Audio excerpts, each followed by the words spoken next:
ये वीडियो एक पत्नी के द्वारा पति को कुएं में धकेल देने के बाद भी पति द्वारा धीरज धारण किए रहने से उसके जो अनुभव है उनको साझा करने की ये सच्ची कहानी है।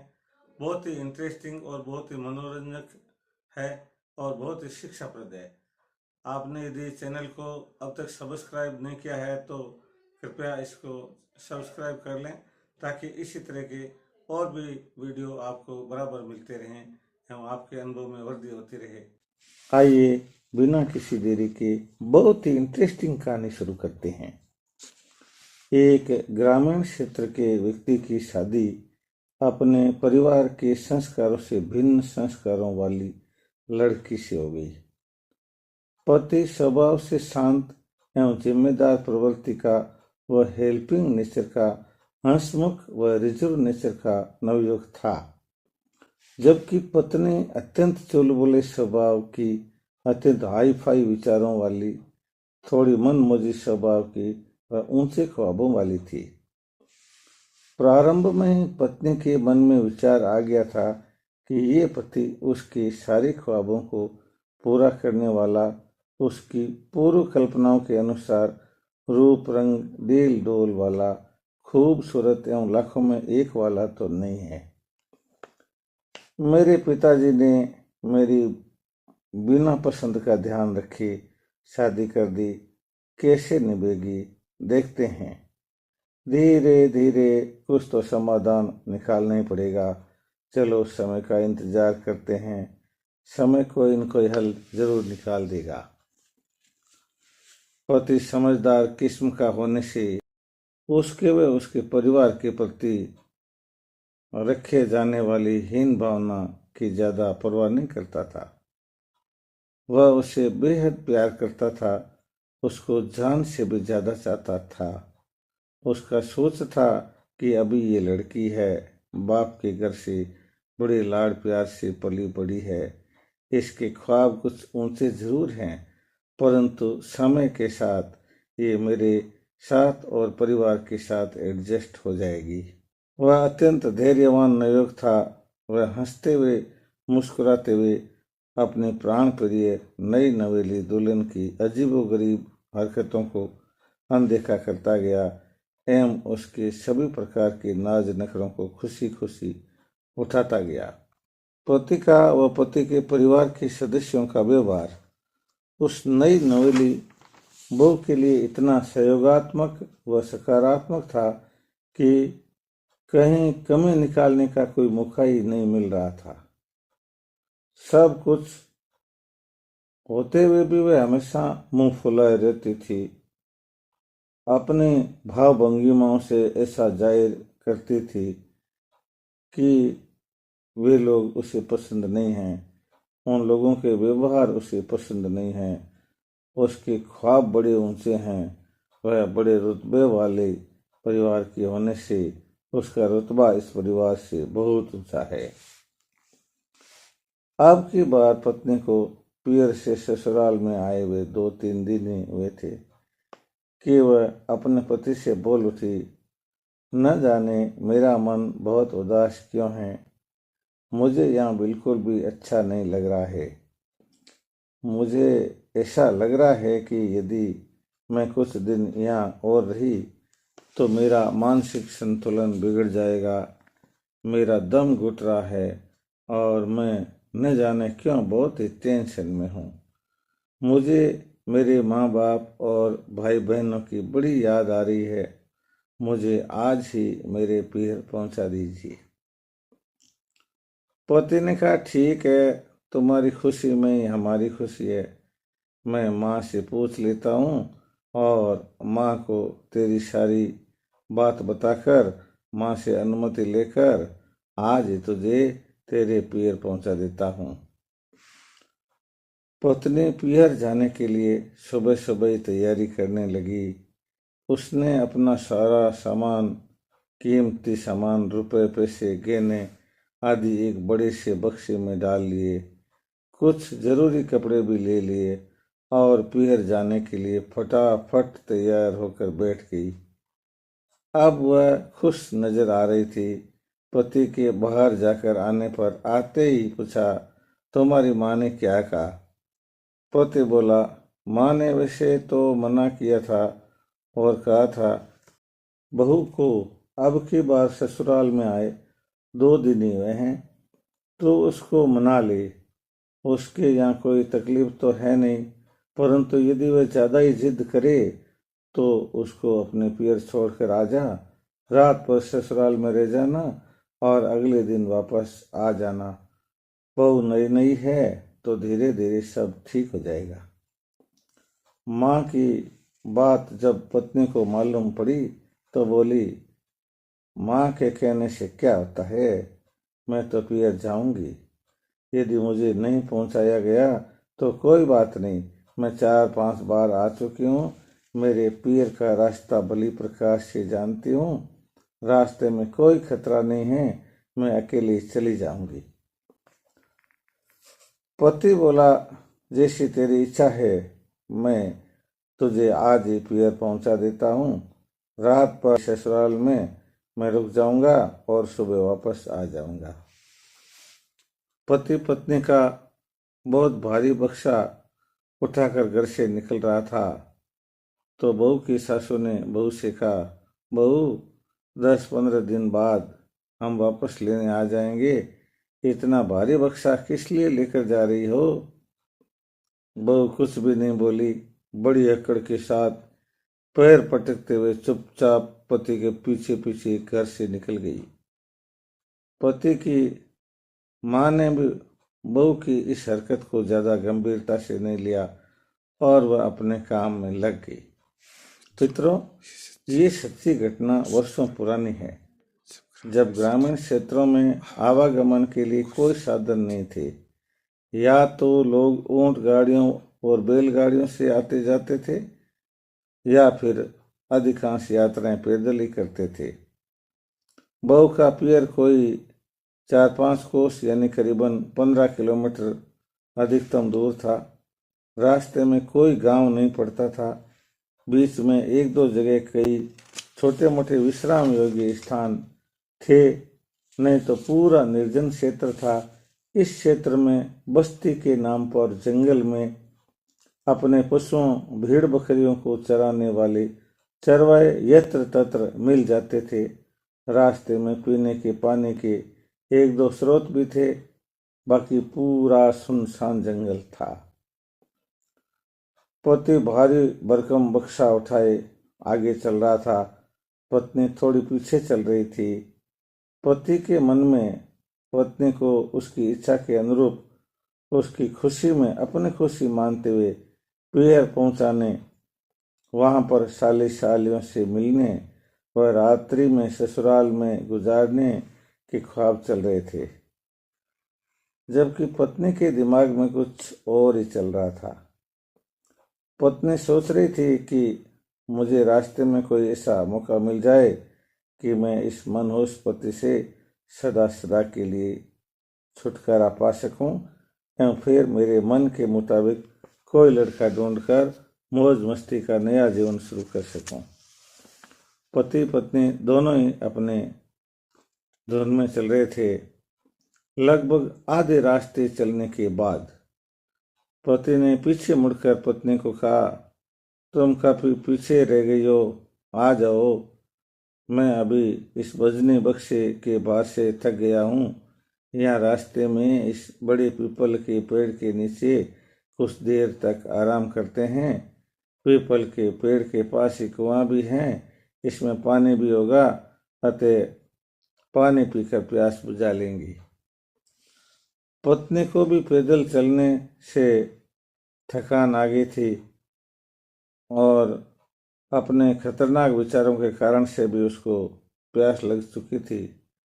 वह भी थक चुकी थी और आराम करना चाहती थी। पति ने भारी बक्सा भूमि पर नीचे रखकर राहत की सांस ली और कुछ सुस्ताने के बाद आराम महसूस हुआ। पत्नी बोली, मेरे पति देव, आप कितने प्यारे हैं, आप मेरे प्राण प्रिय हैं, आप मुझे बहुत अच्छे लगते हो, आपके बिना मेरा मन पल भर भी नहीं लगता है, आप यदि मुझे पहुंचाने नहीं आते तो मैं अकेले नहीं आती। मैं तो आपसे ऐसे ही मजाक कर रही थी, आप पूरा तो नहीं मान गए। अब मुझे बहुत प्यास लगी है, कहीं पानी हो तो खोज की जाए। पानी के अभाव में मेरे प्राण कंठ तक आ गए हैं। पत्नी की प्रशंसा पाकर पति भी बहुत खुश हुआ। उसने सोचा कि मैंने ठीक ही सोचा था। अब ये नई नई ससुराल आई है, माँ बाप व भाई बहनों की याद आना स्वाभाविक है। ये वास्तव में स्वभाव से बहुत अच्छी है। पत्नी फिर बोली, पतिदेव मैं तो बस रात भर ही मेरे पिए रुकूंगी, आपके बिना मैं नहीं रह पाऊंगी और आपके साथ ही अगले दिन वापस आ जाऊंगी। मैं सुबह जल्दी ही तैयार हो जाऊंगी ताकि हमें रास्ते में ज़्यादा गर्मी का सामना नहीं करना पड़े। ठंडे ठंडे मौसम में वापस आपके घर पहुंच जाएंगे। पति बड़ा खुश हुआ और पत्नी के लिए वह अपने लिए पानी की खोज में इधर उधर कहीं पता लगाने लगा। उसने देखा कि पीपल के पास एक पुराना खंडर नुमा कुआं तो है, परंतु उससे पानी निकालने का कोई साधन नहीं है। कुएं में पानी भी है या नहीं, एवं कितना गहरा है, पानी कैसा है, कोई जानकारी नहीं है। एवं इस निर्जन स्थान पर कोई जानकारी देने वाला भी नहीं है। पत्नी बोली, प्रिय देखो ये कुआं है, देखते हैं कि इसमें पानी है या नहीं। यदि पानी होगा तो मेरी चुंदरी व आपकी धोती को जोड़कर रस्सी बनाकर बक्से को खाली करके कुएं में लटका कर थोड़ा पानी तो निकाल ही लेंगे। आओ चलें देखते हैं कि कुएं में पानी है या नहीं, एवं है तो कितना गहरा। पति आगे चला, पत्नी पीछे पीछे चली। दोनों कुएं की मुंडेर पर पहुंचे। पति ने सावधानी से कुछ झुककर कुएं में देखा। पत्नी बोली, प्रिय इस कुएं में पानी तो होगा, जरा ध्यान से देखो। मैं कोई कंकर लेकर आती हूँ, जिसे कुएं में डालकर देख लेंगे कि पानी है या नहीं। पति ने जैसे ही झुककर पानी कुएं में होने की जानकारी पक्की करने के लिए देखा, यही मौका आ गया जिसकी तलाश पत्नी को कई दिनों से थी। पत्नी ने पति को पीछे से इतना जोर से धक्का दिया कि पति कुएं में जा गिरा। पत्नी की सारी समस्या एक सेकंड में समाप्त हो गई। वह राजी खुशी बक्सा उठाकर रास्ते में पैदल चलकर अपने पियर पहुंच गई। माँ ने पुत्री को देखते ही कहा, आओ बेटा, आप किसके साथ आई हो? और अभी 2 दिन ही हुए हैं तो तुझे लेकर तेरे पतिदेव अभी गए थे, वापस इतना जल्दी कैसे आई? पुत्री बोली, माँ तू कितनी प्यारी है, माँ तू कितनी अच्छी है। देख, ससुराल जाने पर मुझे तेरी बहुत याद आती है। मेरा वहाँ रहना पल पल भारी हो जाता है। अब की बार न जाने क्यों मुझे तुम्हारी ज्यादा याद सताने लगी, तो मेरे पति व सासू को पूछकर मैं तुम्हारे पास वापस आ गई। अभी अभी तो मैं नई नई हूँ, ससुराल गई हूँ, मैं अभी तो बच्ची हूँ, ससुराल जाने से कोई बड़ी थोड़ी हो गई हूँ। वह माँ की गोद में लिपट गई और माँ ने कुछ नहीं कहा। माँ बोली, जा ये ससुराल वाली ड्रेस खोल दे, पियर वाली ड्रेस पहन ले, तुझे भूख लगी होगी, पहले खाना खा ले। पियर के सभी सदस्यों को अपनी वाक चतुराई से उसने बहुत अच्छी तरह से संतुष्ट कर दिया। उधर पति ने कुएं में गिरते ही जान लिया कि पत्नी ने कुएं में गिरा दिया है। कुआं कच्चा था, ज्यादा गहरा नहीं था, एवं उसमें थोड़ा पानी था। पति बिना चोट लगे पानी में गिर गया। वह बड़ा धैर्यवान और भगवान का भरोसा रखने वाला संस्कारवान युवक था। उसने सोचा, पत्नी ने कुएं में धक्का दे दिया है, परंतु उसको कुछ भी चिंता नहीं हुई। उसका भगवान के प्रति विश्वास और मजबूत हो गया कि कुएं में गिरने पर भी उसे जरा भी चोट नहीं आई। सांवरिया सेठ रखवाला है तो कौन मारने वाला है। उसने तबीयत से पहले कुएं का पानी पिया। पानी में नहा लेने से उसकी थकान भी दूर हो गई। उसने जोर जोर से आवाजें लगानी शुरू की। कोई है, कुएं में एक बटुआ गिर गया है, उसे बाहर निकालो। ऐसी बार बार आवाजें लगाने पर थोड़ी ही देर में भेड़ चराने वाले चरवाहों ने उस नवयुवक की आवाजें सुन ली और उन्होंने कुएं में झांककर देखा तो पाया कि एक नवयुवक जिंदा कुएं में खड़ा है। उन्होंने आनन फानन में अपने साथ में रखी जाने वाली रस्सियां मंगवाई और रस्सियों को कुएं में लटकाया गया तो युवक ने रस्सियां मजबूती से अपने आप के शरीर पर बांध ली और रस्सी पकड़कर कुएं से बाहर आ गया। चरवाहों ने उससे कुएं में गिर जाने की सारी कहानी पूछी। उसने बता दिया कि वह दूर का रहने वाला है, आगे जा रहा था। प्यास लगने पर कुएं की मुंडेर पर बैठकर कुएं में पानी की तलाश कर रहा था। वो अंदर झांक रहा था। उसी समय अधिक प्यास की व्याकुलता से उसे चक्कर आ गया और वो कुएं में गिर गया। कुएं में गिरने पर मुझे सब समझ में आ गया, परंतु अंदर से बाहर निकलने का कोई रास्ता नहीं था। मैंने भगवान का भरोसा करके आप लोगों को पुकारा और आप भगवान बन करके आए और मुझे कुएं से सुरक्षित बाहर निकाल दिया। मैं आपकी भलाई के लिए भगवान से सदा प्रार्थना करता रहूंगा। चरवाहे नवयुवक को कुएं से बाहर निकालकर अपनी भेड़ बकरियां संभालने के लिए चले गए और नवयुवक अपने घर की ओर चल पड़ा। नवयुवक ने रास्ते में विचार किया कि मैं कुएं में गिरा तो मेरा बाल भी वांका नहीं हुआ और मुझे निर्जन वन में भी कुएं से बाहर निकाल लिया गया। कुएं में गिरने पर कहीं भी मेरी चोट भी नहीं लगी। उसने मन ही मन अपनी पत्नी को उसके इस निंदा योग्य कृत्य के लिए माफ कर दिया। उसने विचार किया कि भगवान ने मेरे धैर्य की परीक्षा ली है कि गृहस्थी धारण करने के लिए कैसी कैसी कठिनाइयां आती है एवं उनको सहर्ष सहन करने के लिए कितना धैर्य धारण करना पड़ता है। इसलिए गृहस्थ को तपोवन कहा जाता है। भगवान ने मेरी परीक्षा ली। मैंने भगवान का भरोसा रखा, धैर्य नहीं खोया, मैं परीक्षा में पास हो गया। ऐसे खुशी खुशी घर चला गया। माँ ने पूछा, बेटा तो बहुत जल्दी आ गया, रात को रुका नहीं ससुराल में? बेटा बोला, माँ मेरे ससुराल में सालियाँ और साले घर पे नहीं थे। घर पर सिर्फ एक सासू जी थे। ससुर जी भी कई बार गए थे, इसलिए आपके सबके तरफ से उनको रामा सामा दे दिया और आपके रामा सामा उनसे लेकर के मैं जरूरी कार्य होने से वापस आ गया। मेरी माँ कितनी प्यारी है माँ। मैं आपके कार्यों में हाथ बंटाने के लिए जल्दी आ गया। सासू जी ने कहा था 10-15 दिन बाद आ जाना और पत्नी को ससुराल भेज देंगे। सब काम ठीक ही चलता रहा। 15 दिन बीत गए। माँ ने कहा, बेटा जाओ बीननी को पियर से लेकर आ जाओ, घर बीनने के बिना सुनना सुनना लगता है। बेटा माँ का आज्ञाकारी था, वह ससुराल चल पड़ा। सुबह करीबन 11 बजे ससुराल पहुंच गया। सासू जी, साले सालियाँ व ससुर सब घर पर ही थे। पावना का बड़ा स्वागत किया गया।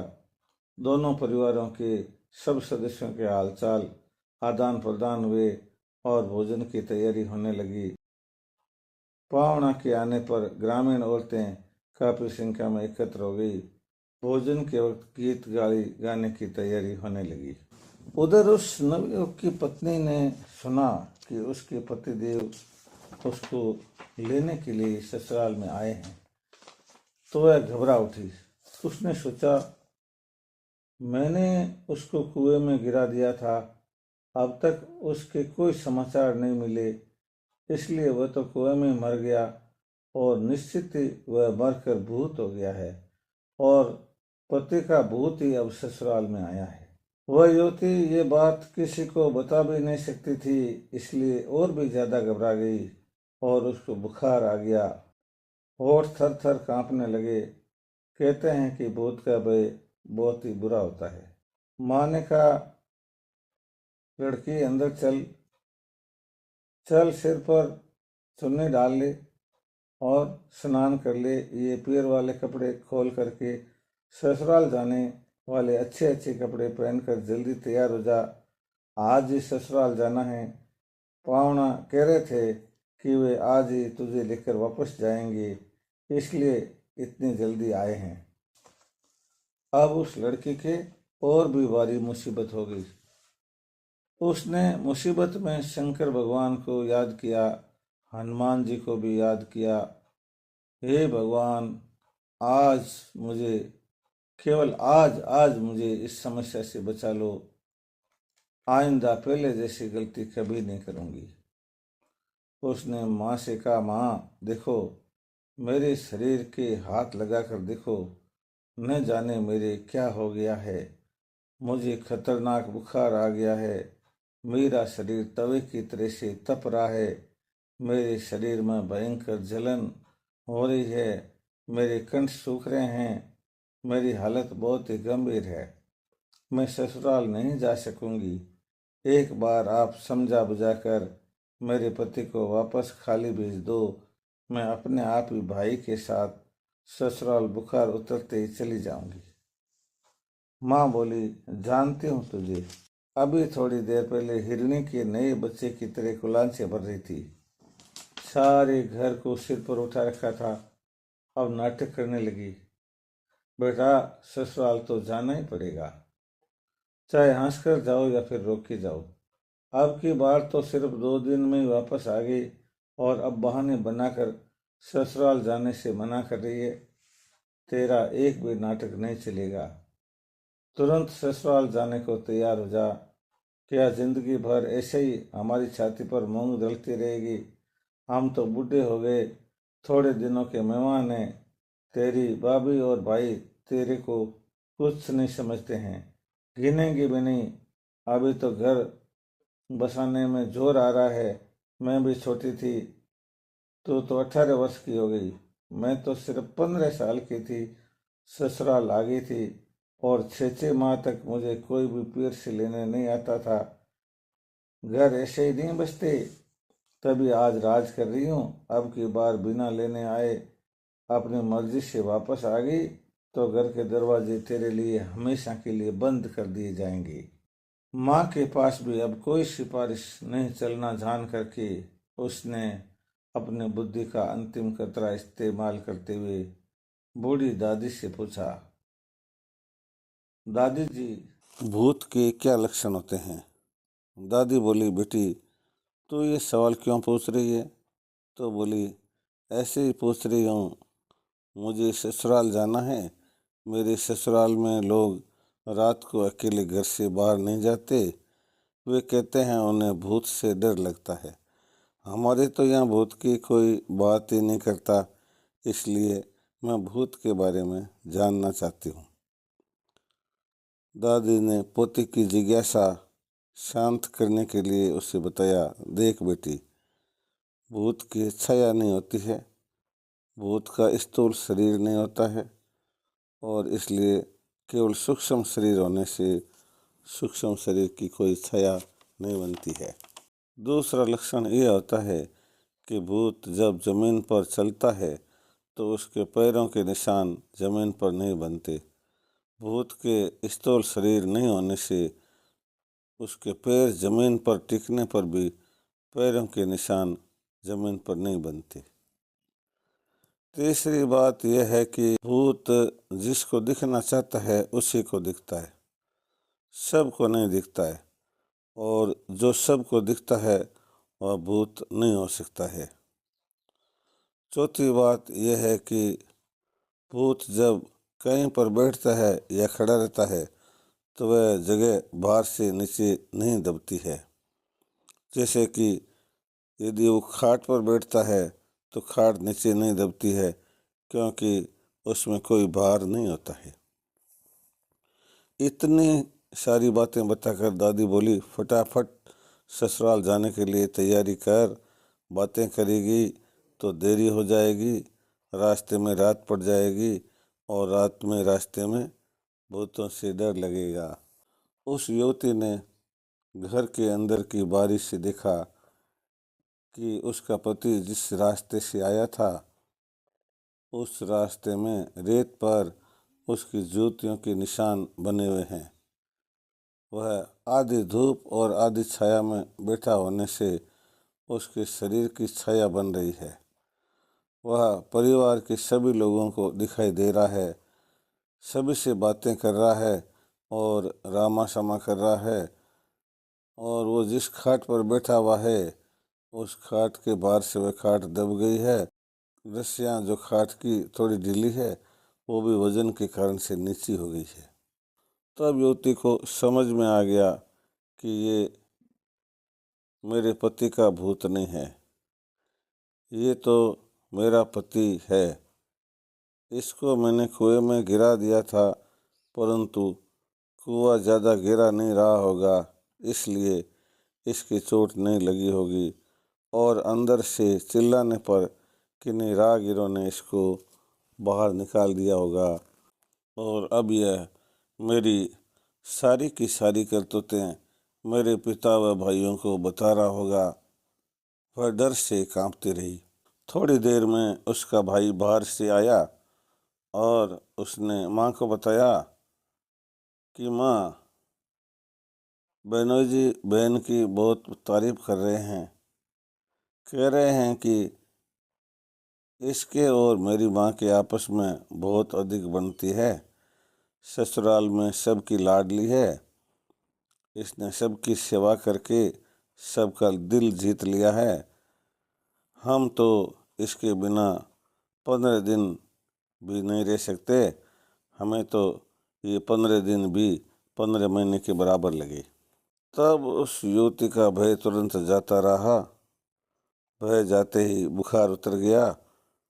पति की मन ही मन बड़ी शोभा करने लगी और अपनी गलती पर पछताने लगी। शंकर भगवान से विनती की, हे शंकर भगवान, अब मैं मेरे पति की परमेश्वर मान करके तन मन और वचन से सेवा करूंगी और ऐसी गलती कभी और नहीं करूंगी। अब की बार मुझे बचा लो। जवाई को गीत गाकर शानदार भोजन सालों के साथ बिठाकर करवाया गया। सालियों ने लाड कोड किया और बड़ी धूमधाम से सासू व ससुर जी ने बेटी व जवाई को सीख दी। बेटी के सिर पर हाथ फिराकर अच्छी अच्छी शिक्षा देकर विदाई दी। रास्ते में भारी बक्से के साथ पति पत्नी चलते रहे। अब की बार बक्सा बारी बारी से दोनों लेते रहे। पति ने पत्नी को पीछे की घटना बाबत कुछ भी नहीं बताया एवं पत्नी ने भी कुछ नहीं पूछा। दोनों ने इस घटना को लॉक एंड की कर दिया और हमेशा हमेशा के लिए चुप हो गए।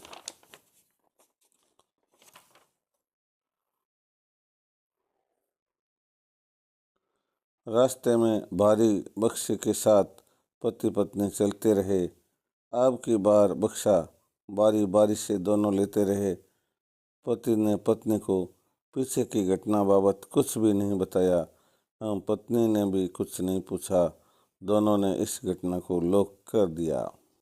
जिंदगी हंसी खुशी से बीतने लगी। 1 वर्ष के भीतर ही पति पत्नी को एक सुंदर पुत्र रत्न की प्राप्ति हो गई। ऐसे ही परिवार बढ़ता गया, खुशियाँ बढ़ती गई, जिम्मेदारियाँ बढ़ती गई। पुत्रों व पुत्रियों की शादी धूमधाम से कर दी गई। पुत्रों के भी पुत्र हो गए और वे भी शादी के लायक हो गए।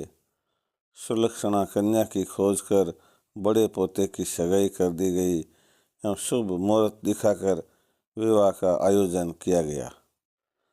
तब तक वह व्यक्ति करीबन 80 वर्ष का बूढ़ा हो गया था एवं इतने ही उम्र की उसकी पत्नी हो गई थी। पति पत्नी का आपस में प्रेम जग जाहिर हो गया था। पति पत्नी हर सामाजिक कार्य को साथ साथ करती, रिश्तेदारी में आना जाना, मेले डोले जाना, यज्ञ हवन करना, तीर्थ करना, उत्सव मनाना, खेतों में काम करना, सब काम साथ करते थे। लोगों ने उनको कभी अलग अलग देखा ही नहीं था।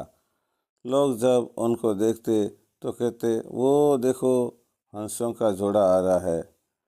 उस बूढ़े पति ने सोचा कि मैं यदि ये मेरे मन में दबी बात लेकर मर गया तो ये बात मेरे मन की मन में रह जाएगी और किसी को पता नहीं चलेगी, तो एक सामाजिक शिक्षा से समाज वंचित रह जाएगा कि धैर्य धारण करना गृहस्थी धारण करने के लिए कितना जरूरी है।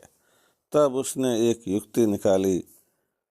जब परिवार के लोग रात्रि जोगा में पोते की शादी में ढोल के डाके पर नाच रहे थे तो बूढ़ा घर के अंदर गया, खींच कूटने का लकड़ी का भारी मुसल लेकर आया और उसको हाथों में लेकर घुमाते हुए बड़ा गजब का नृत्य किया। सब लोग देखते रह गए। किसी ने भी पहले कभी इस व्यक्ति को नाच करते हुए नहीं देखा था। बूढ़े ने मुसल हाथ में इसलिए लिया था कि कुछ अजीबोगरीब तरीका लगाने पर लोग पूछेंगे कि आज तक लोग हाथ में छाता लेकर गमछा लेकर तो विवाह समारोह में नाचते हैं, परंतु मुसल लेकर तो नाच सृष्टि उत्पन्न होने से लेकर आज तक भी किसी ने नहीं किया होगा। इस प्रकार मुसल हाथ में लेकर नाच करने पर इसका राज पूछेंगे और बताने का अवसर मिल जाएगा। लोगों ने पूछा तो बूढ़े ने कहा, हाँ, मैं आपको इसका राज जरूर बताऊंगा। उसने अंदर जाकर अपनी पत्नी को पास बुलाकर पूछा कि वह कुएं वाली बात लोगों को बता देनी चाहिए। यदि ये बात मरने तक हमारे मन में दबी रह जाएगी तो हमें नया जन्म नहीं मिलेगा और बात मन में दबी रहने से हमारे जीव की गति नहीं होगी। पत्नी भी अब बुलंद हो चुकी थी। उसने कहा कि हाँ, बता देनी चाहिए, परंतु पोते की शादी किरकिरी हो जाएगी, इसलिए शादी के बाद जब बीनने घर पर आ जाएगी तो बता देंगे। धूमधाम से शादी हुई। पोते की बीननी घर पर आ गई। बुढ़ा बुढ़ी ने परिवार के सदस्यों को साथ बिठाकर मूसल हाथ में लेकर नाचने का रहस्य बताया।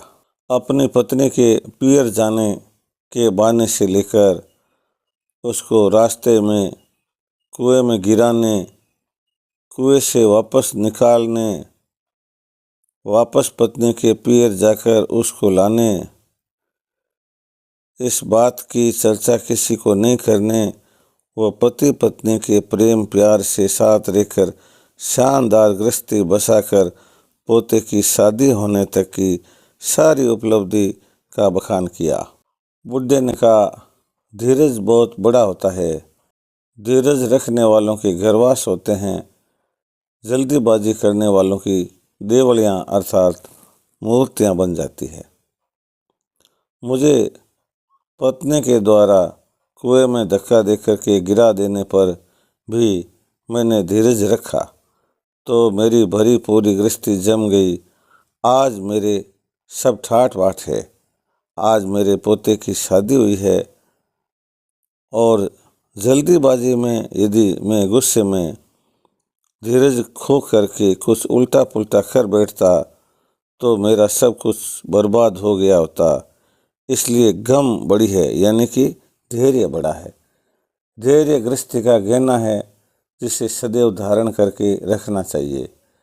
मैं आप सब मेरे परिवार के प्यारे सदस्यों को ये जीवन के अनुभव की घटना बताकर शिक्षा देना चाहता हूँ कि आप भी कभी आपस में छोटी मोटी बातों को लेकर ज़्यादा परेशान नहीं होवें। कठिन परिस्थिति में मेरी तरह धीरज धारण करके रहेंगे, परिस्थितियां बदल जाएगी और धीरज अर्थात धैर्य हमेशा घर को बिखरने से और टूटने से बचा लेगा। बुढ़ी ने भी सबको अपनी मन स्थिति की बात बताई। भूत के बारे में दादी से पूछने और दादी के द्वारा भूत के लक्षण बताए गए उनकी जानकारी सबको दी एवं अपना निश्चय भी बताया। शंकर भगवान की प्रार्थना भी बताई कि उसने कैसे तन मन वचन से पति की सेवा करने का निश्चय किया और एक बार जवानी के जोश में की गई गलती से सबक लेकर दोबारा कभी गलती नहीं की।